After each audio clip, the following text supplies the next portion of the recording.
to the littles who lunch. We've talked on the show about some easy meals to pack for your kids, but could those foods be making them sick?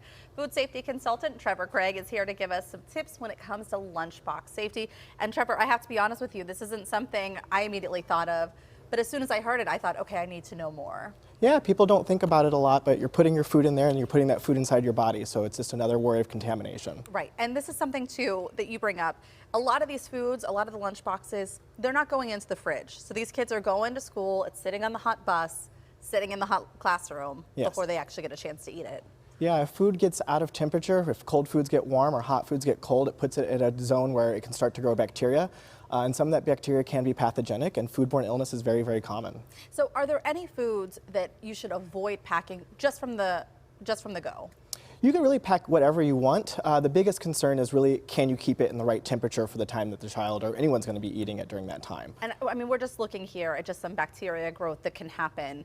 And so what kind of bacteria are we talking about at unsafe temperatures? So you can see anything from yeast and mold, which is probably going to make your food not taste so good, to some pathogenic bacteria like Salmonella, Listeria, even E. coli, which can have long-term effects and make you pretty sick over a period of time. And you brought a couple lunch boxes with you. So what should we be looking for when we're packing the kids' lunches and picking out a lunchbox? Sure. You're going to want to look for something that has lots of compartments and lots of different spaces, that's easy to clean out and is also insulated so that it keeps your food warm and cold throughout the entire process. You know, one of the tricks that I've seen some parents do is putting, you know, the little yogurt cubes or sticks in the freezer and letting that kind of be your cooler. Yeah, sure. Is that okay? Because if it thaws enough, yeah, does that get to an unsafe temperature? It'll keep it cold enough for the time period as long as you can kind of measure out what that looks like. So, you know, a couple hours is different than 6 hours, and you have to keep that in mind throughout the day. And so these different compartments, what is that allowing?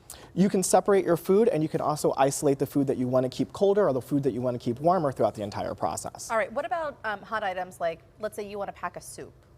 Is there anything that you should do to make sure that that maintains a good, healthy temperature? Just go with a thermos. They're designed to keep things warm throughout the thing. Same thing you would buy for coffee or anything like that. It'll keep your food cold or hot, and you can separate it out by using these different compartments so you can keep it away from the cold food. Let's talk about packing, because I see that you brought a couple ice packs too. So what is the best way to make sure cold things stay cold? So I actually like my little bento box, and mine actually comes with some ice packs on the top of it, so it helps it keep cold. But I always go with the sandwich approach, where you're putting something cold, putting your food on top of that, and then putting something cold on top of it. So it's cold on both sides, so your food maintains the temperature throughout. So that is not coming up, it's all staying cold all the way throughout around. the whole process. Okay, so cold, cold, cold. Now, would you also put the cold packs inside too?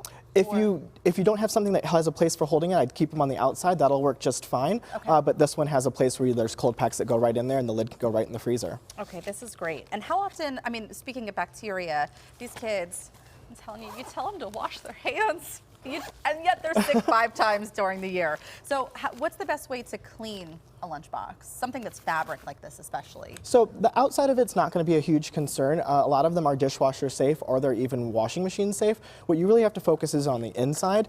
You can use just a wipe that's hot and soapy to clean out anything. Make sure you get into those corners, or you can even use sanitizing wipes. That's what I use at home. This is actually my lunchbox that I use. And just make sure you get those corners, and then when you're done, flip it over, let it dry out overnight, and it keeps it from getting smelly, and it keeps from bacteria from growing in any of those corners. I did not know you could put these in the dishwasher. Some of them are available. Just check what the label says, and some can go directly in dishwashers or washing machines. And I know that, you know, with some thermoses, they can't necessarily go into the dishwasher. It could change however they're made and the components, but does this end up changing at all? And what the insulation in here? Your insulation might start to fall apart just from wear and tear. If you start to see it rip, it's time to get a new one. I've had this lunchbox for probably 3 or 4 years.